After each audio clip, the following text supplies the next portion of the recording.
భారత్ అని. నషా విముక్త భారత్ జరుపుకున్నాము మనము. ఎందుకని జరుపుకున్నాము? ఆ రోజు ప్రతిజ్ఞ కూడా చేసాము. ఏంటి చెప్పండి, అది నషాముక్త భారత్ రోజున ఏం చేసాము మనము? ఏం ప్రతిజ్ఞ, ఏమని చేసాము ఆ రోజు?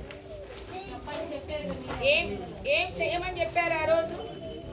ఏ అలవాట్లకు దూరంగా ఉంటామని చెప్పారు? సిగరెట్, బీడీ, చుట్టా లాంటి అలవాట్లు, ఖైనీ లాంటి అలవాట్లకి దూరంగా ఉంటాము, మత్తు పదార్థాలకి దూరంగా ఉంటాము అని ప్రతిజ్ఞ చేశారు కదా.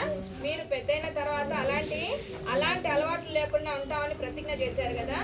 అలా నషా విముక్తి భారత్ అంటే అలాంటివి లేకున్నప్పుడే మనకి మంచి, మన దేశానికి మనము సేవ చేసినట్టు అవుతాం అనమాట. అవన్నీ లేకుండా మనము అలాంటివి ఉంటే ఏమవుతుంది? మన క్రమశిక్షణ లోపిస్తుంది, నేరాలు పెరుగుతాయి.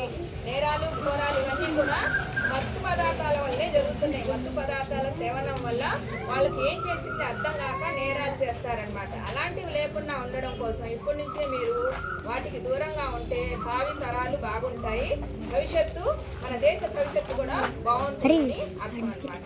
అది క్రమశిక్షణతో మన భారతదేశాన్ని నిర్మిద్దాము అంటే దానికి అర్థం అదనమాట.